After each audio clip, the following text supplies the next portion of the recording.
किसके लिए रोएं? चप्पल के लिए कि भगवान के लिए? हाँ, चप्पल के लिए रोए और चप्पल मिल भी गई तो रोने से तुम्हें चप्पल ही तो मिली।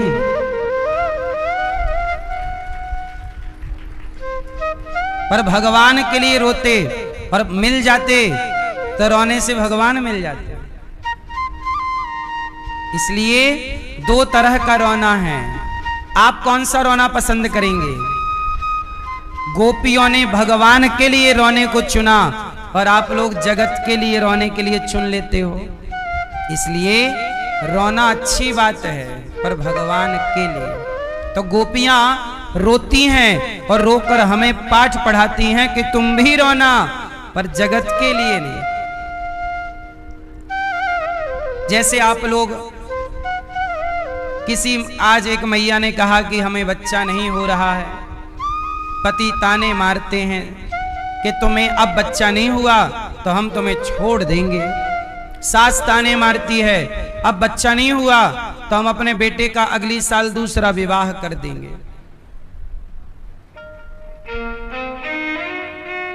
संसार को क्या चाहिए?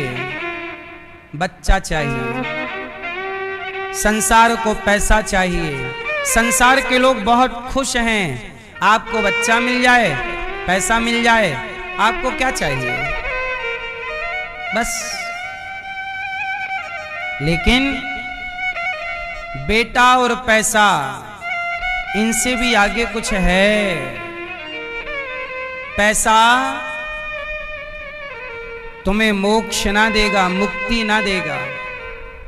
तुम्हारा बेटा तुम्हें बेटा तुम्हें सुविधाएं दे सकता है, पैसा तुम्हें संसार की हर सुख सुविधा दे सकता है, पर जब जाओगे यहां से तो एक बहुत बड़े आदमी थे, हॉस्पिटल गए तो वहां पर ना वेंटिलेटर पर चले गए, आखिरी सांस चलने लग गई। एक डॉक्टर साहब ने देखा कि एक बूढ़े व्यक्ति रो रहे हैं, तो डॉक्टर साहब बूढ़े व्यक्ति के पास गए, कहा बाबूजी आप क्यों रो रहे हैं?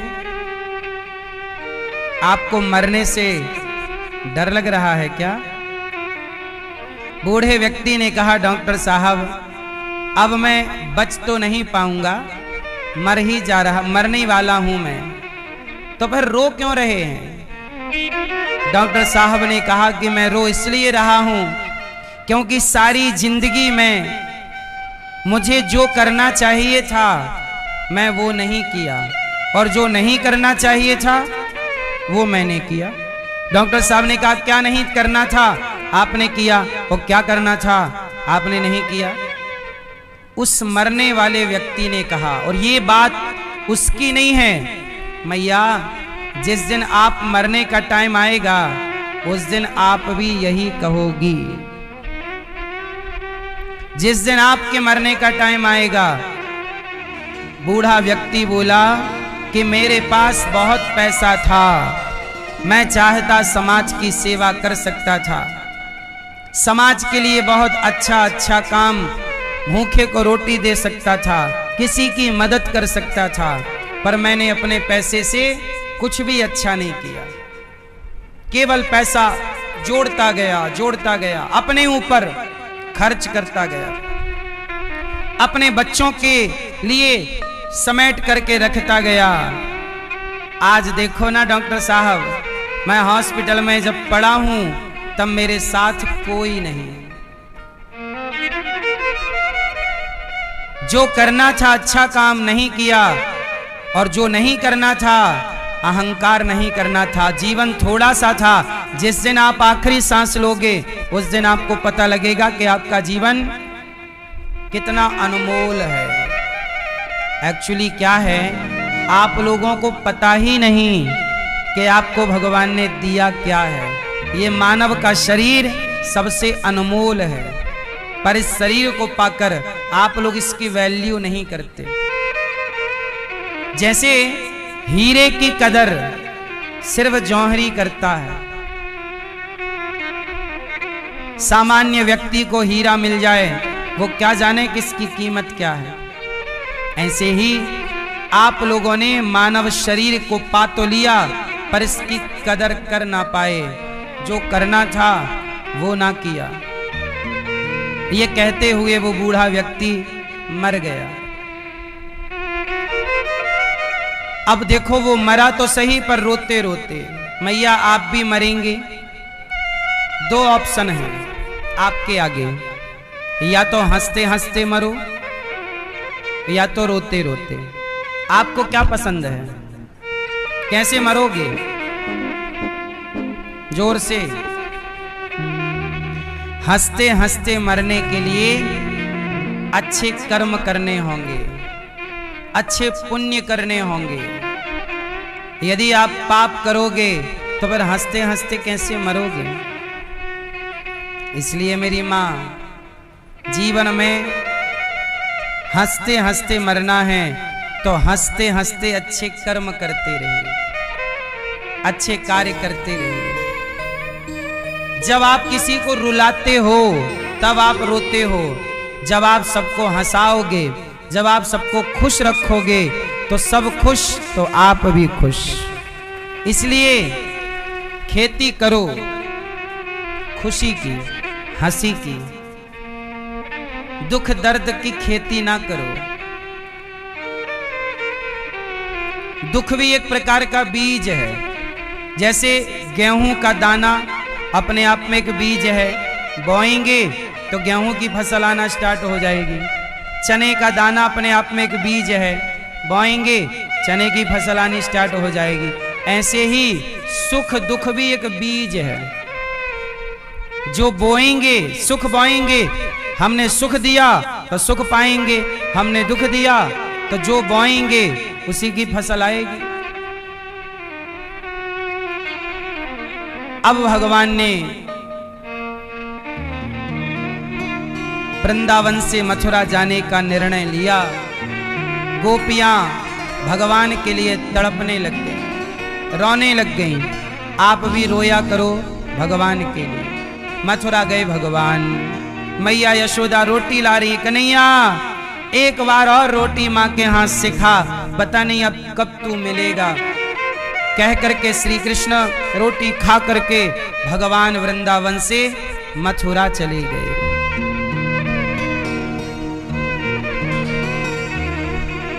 कहां चले गए? मथुरा चले गए।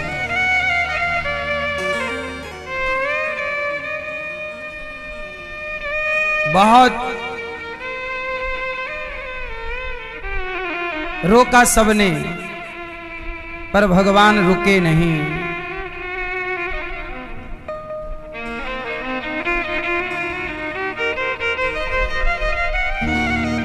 सारी गोपियां भगवान को याद करती हैं,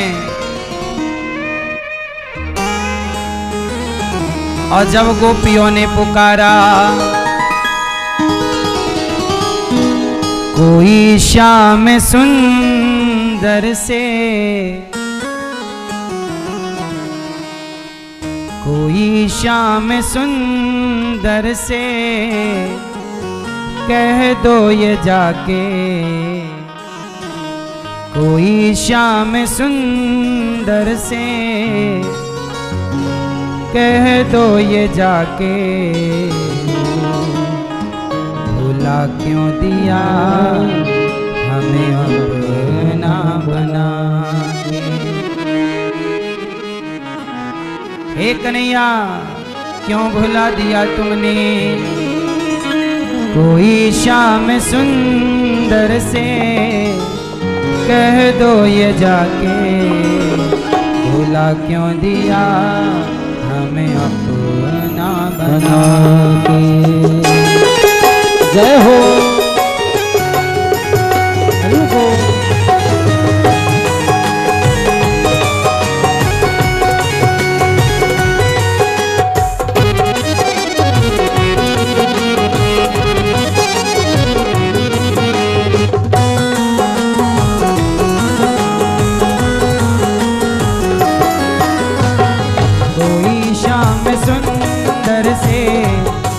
दो ये जाके, कोई शाम सुंदर से कह दो ये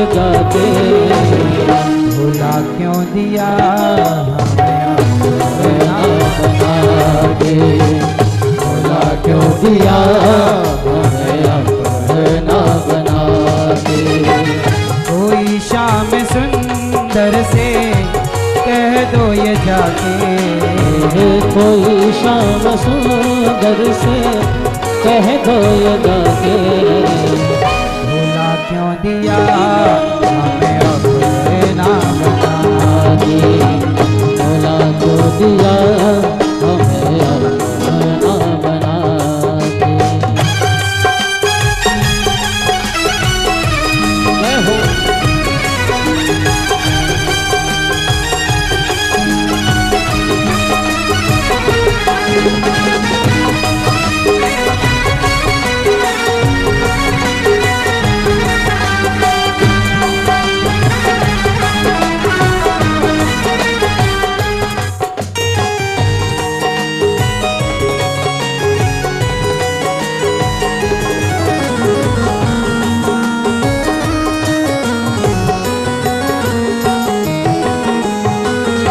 अभी मैंने तुमको निहारा नहीं है, अभी मैंने तुमको देखा नहीं है।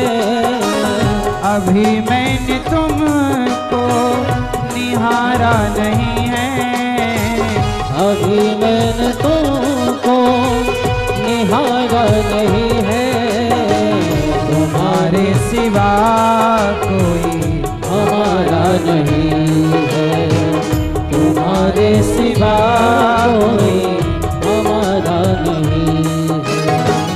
चले क्यों गए शाम दीवाना बना के, चले तो गए श्याम दीवाना बना के। भूला क्यों दिया हमें अपना बना के, भूला क्यों दिया हमें अपना बना के। जय हो।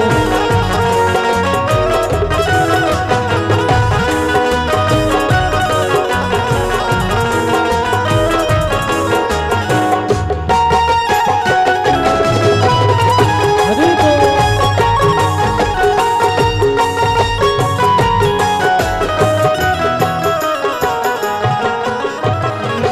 अभी मेरी आँखों में आंसू भरे हैं, अभी मेरी आँखों में आंसू भरे हैं। जख्म मेरे दिल के अभी भी हरे हैं जख्म मेरे दिल के अभी भी हरे हैं। अभी मेरी आँखों में आंसू भरे हैं, अभी मेरी आँखों में आंसू भरे हैं। जख्म मेरे दिल के अभी भी हरे हैं, जख्म मेरे दिल के अभी भी हरे हैं। चले क्यों गए शाम बंसी बजा के, चले क्यों गए शाम बंसी बजा के।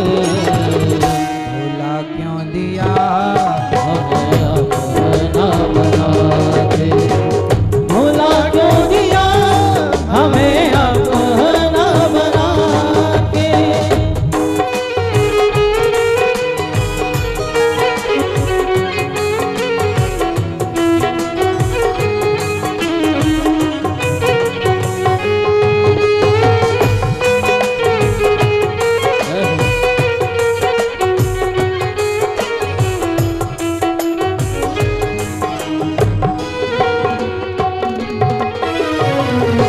अगर तुम न आए तो दिल क्या करेगा, अगर तुम न आए तो दिल क्या करेगा।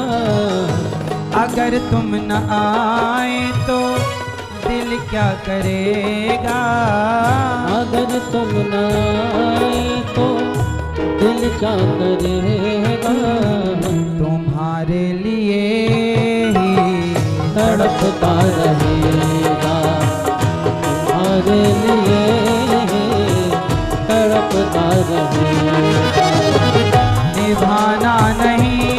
था तो, अब देखो गोपियां कह रही हैं निभाना नहीं था तो पहले बताते, निभाना नहीं था तो पहले बताते, भुला क्यों दिया बना बना के, भुला क्यों दिया हमें अपना बना के, कोई शाम सुंदर से कह दो ये जाके, कोई शाम सुंदर से कह दो ये जाके, भुला क्यों दिया हमें अपना बना के, भुला क्यों दिया हमें अपना बना के, भुला क्यों दिया हमें अपना बना के, भुला क्यों दिया हमें अपना बना के।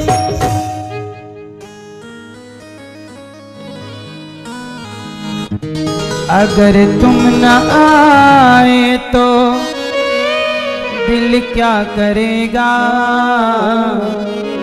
तुम्हारे लिए ही तड़पता रहेगा, निभाना नहीं था तो पहले बताते, निभाना नहीं था तो पहले बताते, भुला क्यों दिया हमें अपना बना के। भगवान जब चले गए मथुरा, गोपियां तड़पती रहीं और भगवान मथुरा में जाकर धोबी पर कृपा, दर्जी सुदामा नाम के माली पर कृपा करते हैं। भगवान की एक परम भक्त कुब्जा, देखो भगवान की लीलाएं कई बार किसी किसी युग में छूट जाती, उन लीलाओं को पूरा करने के लिए भगवान अनेक अनेक अवतार लेते हैं। अब जैसे भगवान कृष्ण ने एक धोबी भैया से कपड़े मांगे, भैया मामा कपड़े दे दो। मथुरा में वो कंस का धोबी था, कंस के कपड़े लेकर जा रहा। भगवान ने कहा मामा जी राम राम, कपड़े दे दो। धोबी ने कहा कि तुमने बाप के राज में ऐसे कपड़े पहने हैं। वस्त्रक ने भगवान को जब उल्टा कहा तो भगवान ने एक थप्पड़ जमाया और उस वस्त्रक का उद्धार हो गया। ये धोबी, ये वस्त्रक कौन है? ये वस्त्रक वही है जिनके कहने से भगवान राम को, माता सीता को वनवास भेजना पड़ा। भगवान राम इतने बड़े मर्यादा पुरुषोत्तम हैं, पर आज भी भगवान मर्यादा पुरुषोत्तम राम पर लोग ये आक्षेप लगाते हैं कि आपने अपनी पत्नी को गर्भावस्था में वनवास दिया है। क्या दिया है? वनवास दिया है। अच्छा, राम जी ने अपनी पत्नी को वनवास देकर सही किया है कि गलत किया है? जोर से मैया, सही किया गलत किया राम जी ने? भैया बताओ, टोपी वाले, पीछे वाले भैया, मैया जा रही हो? जा रही हो? टाटा।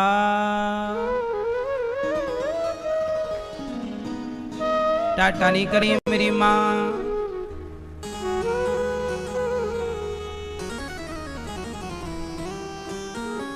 मैया, भगवान श्री राम ने अपनी पत्नी माता सीता को गर्भावस्था में किसी के कहने से वनवास दे दिया। बताओ, राम ने सही किया पत्नी के साथ कि गलत किया? कितने लोगों को लगता है कि राम जी ने गलत किया? जिनको गलत लगता है वो हाथ उठाएं। जिसको गलत लगता है वो हाथ उठाओ। ये हाथ उठाने वाले वही लोग हैं जो पहली बार कथा सुन रहे हैं। हम अपने श्रोताओं को जानते हैं। जो पक्का श्रोता होगा, रेगुलर सत्संगी, वो सब जानता होगा, क्योंकि ऐसा कोई सवाल नहीं जिसका उत्तर कथा से दिया ना जा चुका हो, और एक बार नहीं, बार बार दिया गया है। भगवान राम ने माता सीता को वनवास भेज दिया, ऐसा लोग कहते हैं। लोग क्यों कहते हैं? क्योंकि लोग सच को देखना नहीं चाहते। अच्छा एक बात बताओ, माता सीता को वनवास राम जी ने भेजा है कि समाज ने भेजा है? जोर से। तो आपने राम जी पर क्यों कहा कि राम जी ने भेजा है? राम जी की तो कोई गलती ही नहीं थी, लोगों ने भेजा। अच्छा आप कहोगे कि चलो लोगों ने लांछन लगाया तो राम जी ने क्यों भेज दिया?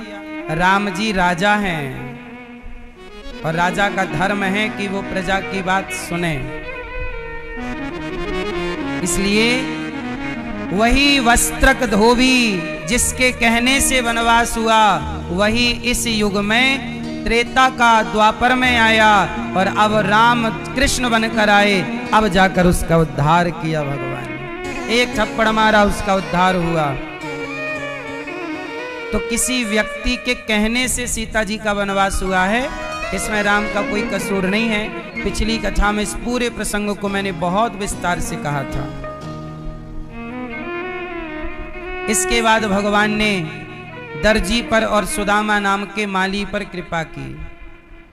त्रेता युग की एक कथा और है। द्वापर में जब राम जी से सूपनखा आई कहने कि तुम बहुत सुंदर हो, वही सूपनखा जिसकी नाक काट दी लक्ष्मण जी ने, वही बाद में पुष्कर में तपस्या की और वही कुब्जा बनकर आई।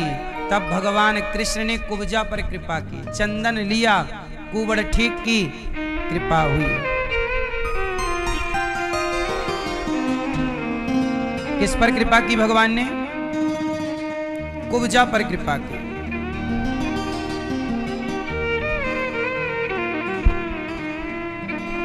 इसके बाद भगवान ने कंस के कुवलयापीड़ नाम के हाथी का उद्धार किया, चाणूर मुष्टिक को मारा।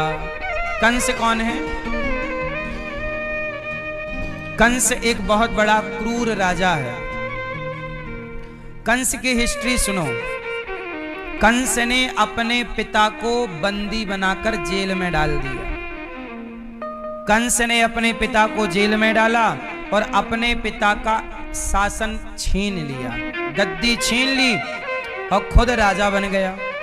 और प्रजा, निर्दोष प्रजा पर बड़ा अत्याचार करता। यज्ञ ना होने देना, पूजा सत्संग ना होने देना, बड़ा गलत काम करता कंस।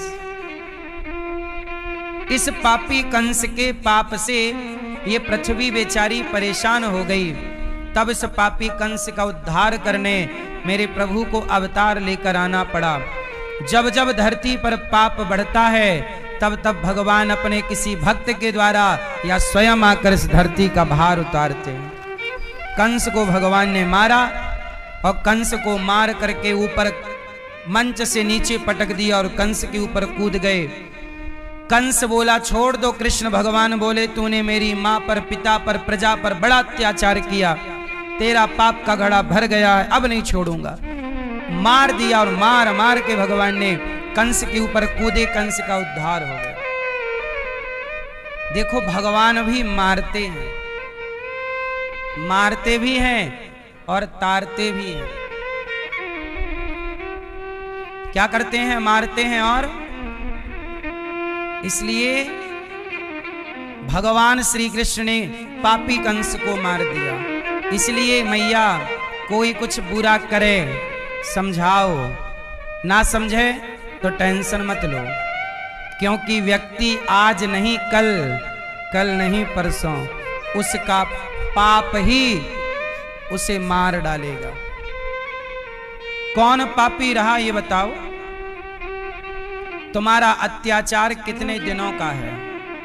तुम्हारा पाप, तुम्हारी बेईमानी कितने दिनों की है? सदा ना रहा है, सदा ना रहेगा।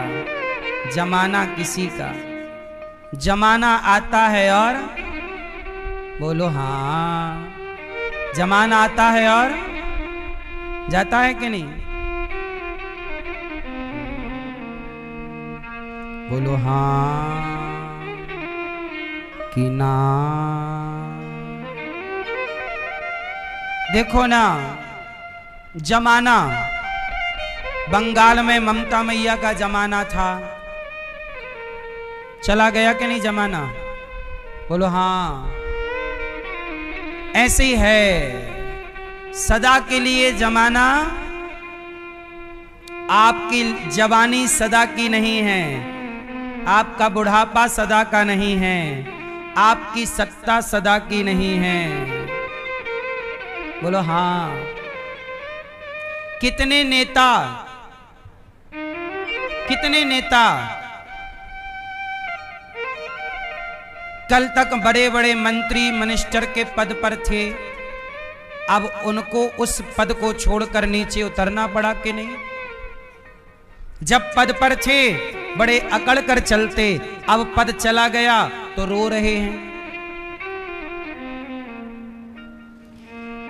याद रखना, ये संपत्ति, ये सत्ता और ये सुंदरता सदा के लिए कभी नहीं आती, ये कुछ समय का। लक्ष्मी जी भी मेहमान है। लक्ष्मी भी क्या है? जैसे मेहमान सदा के लिए नहीं होते। अच्छा बताओ, आपके जीवन में मेहमान कौन है? आपका लड़कपन और आपकी जवानी कौन है?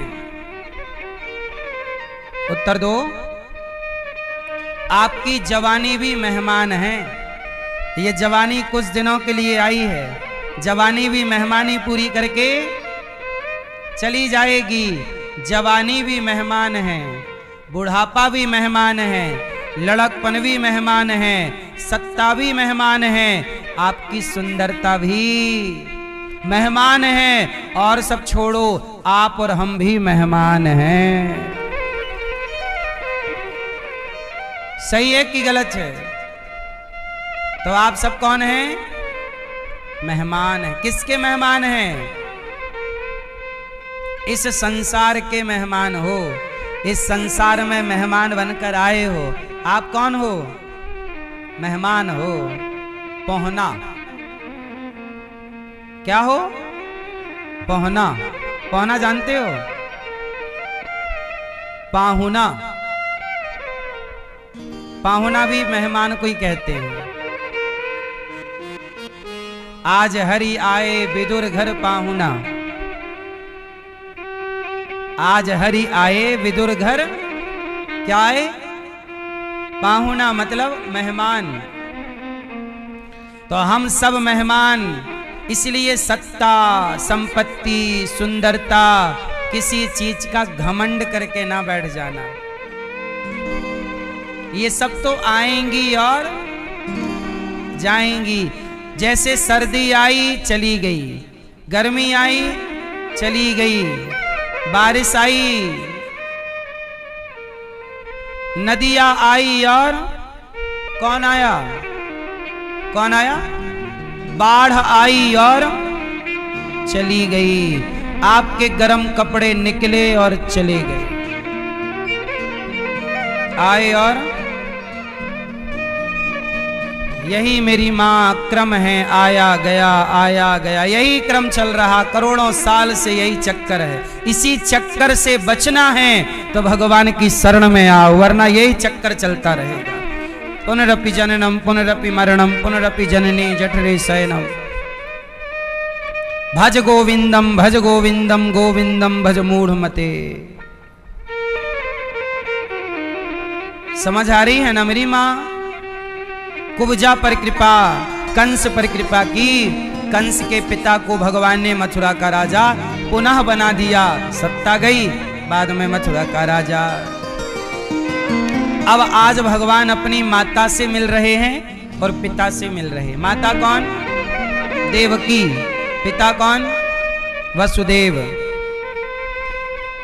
वसुदेव और देवकी से भगवान मिले, पांव की बेड़ियां, हाथ की हथकड़ियां कटी, और आज मैया ने 11 साल बाद, श्री कृष्ण के जन्म से 11 साल बाद मां ने अपने पुत्र कृष्ण को गले लगाया। एक मां का खोया हुआ बेटा मिल गया। रो रही हैं मां देवकी, गले लगा रही हैं। तब नंद बाबा को लगा कि मेरे कृष्ण को ये देवकी अपने बेटे जैसा लाड़ क्यों लड़ा रही है। अच्छा, नंद बाबा को नहीं पता था कि ये असली ये है। तो वसुदेव जी ने नंद बाबा से कहा कि बाबा, ये जो कृष्ण हैं ये आपके नहीं, हमारे 8वें पुत्र हैं। ये सुनते ही तो नंद बाबा के मानो पांव के नीचे से जमीन खिसक गई कि ये कृष्ण मेरा पुत्र नहीं है,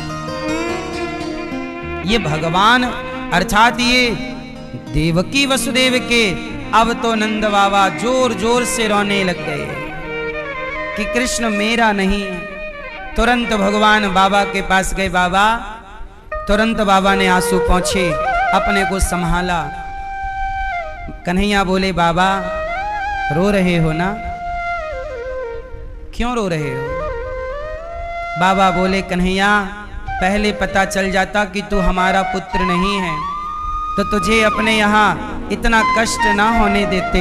हमने तेरे से गैया चरवाई है, हमें पता होता कि तू हमारा बच्चा नहीं है तो हम तेरे से गैया ना चरवाते।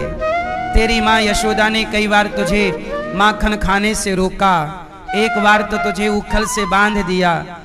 हमें माफ कर देना कन्हैया, हमने तुम्हें बड़ा कष्ट दिया है। भगवान बोले कि बाबा ऐसी कोई बात नहीं है, ऐसी बात नहीं है। सच्चाई तो ये है कि हम आपके ही पुत्र हैं। हम किसके हैं? आपके। आपके सिवा हमारा बताइए कौन है? देवकी मां ने हमें जन्म दिया और जन्म देते ही अपने से दूर कर दिया। आप ना पालते तो हमें कौन पालता बाबा? इसलिए जन्म देने वाली माँ बड़ी नहीं होती, जिसने बच्चे का लालन पालन किया होता है वो माँ बड़ी होती है। इसलिए माँ यशोदा ही मेरी माँ है, आप ही मेरे पिता हैं। इसलिए मैं आपका ही हूं बाबा। बहुत बातें हुई और अब श्री कृष्ण को छोड़कर नंद बाबा वापिस वृंदावन आ रहे हैं। सारी गोपियां इंतजार कर रही हैं, बाबा आएंगे, कृष्ण आएंगे, 2 दिन हो गए, आएंगे आएंगे आएंगे। पर जब आए तो केवल नंद बाबा अकेले आए। सबने पूछा कि कन्हैया कहाँ हैं? नंद बाबा ने कहा कि देखो एक बगीचा है, उस बगीचे में माली ने बहुत तरह तरह के पुष्प लगाए, तरह तरह के पुष्प लगा के उनका पालन पोषण किया। एक दिन मालिक ने कहा, बगीचे के मालिक ने, कि सारे पुष्प तोड़ कर ले आओ। तो बताओ बगीचे के पुष्पों पर अधिकार किसका है? बगीचे के मालिक का या बगीचे के माली का? किसका अधिकार है? जोर से, माली या मालिक? जोर से, किसका अधिकार है? माली? किसको लगता है कि माली का अधिकार है और किसको लगता है मालिक का अधिकार है? हाँ, जब बगीचा मालिक का है तो पुष्प भी मालिक के हुए। माली तो केवल एक नौकर के रूप में है। ऐसे ही नंद बाबा ने कहा कि बताओ उस बगीचे का मालिक जब पुष्प मांगेगा तो पुष्प दिए जाएंगे कि नहीं? यशोदा बोली हाँ, मालिक के पुष्प हैं तो मालिक को ही दिए जाएंगे। तो यशोदा से बाबा नंद ने कहा कि देवी, कृष्ण हमारा पुष्प नहीं था, वो तो वसुदेव देवकी का पुत्र था, हमने तो माली बनकर केवल उसकी सेवा की है। जैसे माली पुष्पों की सेवा करता है, वृक्षों की सेवा करता है, खिल जाने पर वो पुष्प पे मालिक का अधिकार होता है। यशोदा ने जब सुना कि कृष्ण हमारे पुत्र नहीं है, जरा सोचिए माँ यशोदा पर क्या गुजरी होगी जब ये सुना होगा कि कृष्ण हमारे पुत्र ही नहीं है। अच्छा, एक सवाल यहां ये खड़ा हुआ कि जब वसुदेव जी ने ये कहा कि नंद बाबा कृष्ण आपके पुत्र नहीं मेरे हैं, तो ये बताओ कोई आपके बेटे को ये कह दे कि ये बेटा आपका नहीं मेरा है, तो पहली तो ये बताओ क्या आप उसकी बात मान लोगे? मान लोगे? नहीं ना। तो फिर नंद बाबा ने जब वसुदेव जी ने कहा कि नंद बाबा ये कृष्ण मेरा बेटा है, तो नंद बाबा को कहना चाहिए ना कि नहीं आपका नहीं है, ये तो मेरा है, आप झूठ कह रहे हैं। भाई कोई भी बाप होता तो यही ना बोलता कि भाई ये मेरा बच्चा है, आपका कैसे हुआ? पर नंद बाबा ने एक बार भी ये नहीं बोला कि नहीं ये मेरा है आपका नहीं। ऐसा क्यों नहीं बोला? क्यों नहीं कहा? इसलिए नहीं कहा क्योंकि नंद बाबा जानते थे कि वसुदेव जी कभी भी असत्य नहीं बोलते। सोचिए जरा, सत्य की कीमत क्या है? सत्य की वसुदेव जी, नंद बाबा ये बात जानते थे कि वसुदेव जी कभी भी असत्य, तो उनके सत्य, उनने जो कहा वही सत्य। देखो पहले के लोग सत्य की कितनी कदर करते थे और पहले के लोग कितनी जिम्मेदारी से कोई बात कहते थे। आज तो जिसके मुंह जो आ जाए कह देता है। इसलिए कहता हूं मैया आप भी अपने मुंह पे ताला लगा के रखा करो और वही बोला करो जो सत्य है। बेवजह बात बात में असत्य बोलकर अपनी वाणी अपवित्र ना किया करो। असत्य बोलने से आपकी कीमत कम हो जाती है, सत्य बोलने से आपकी कीमत बढ़ जाती है।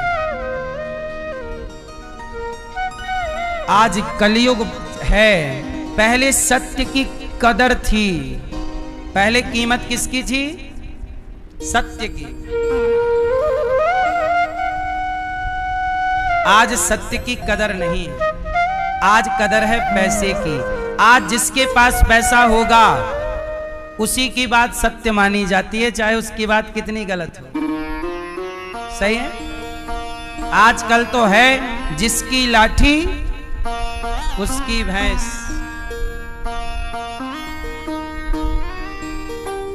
आज के युग में सत्य की कदर कम है। जिसके पास पावर है, पैसा है, वो जो कह रहा है वही सुनना पड़ता है और उसी को सच मानना पड़ता है। सही है गलत है?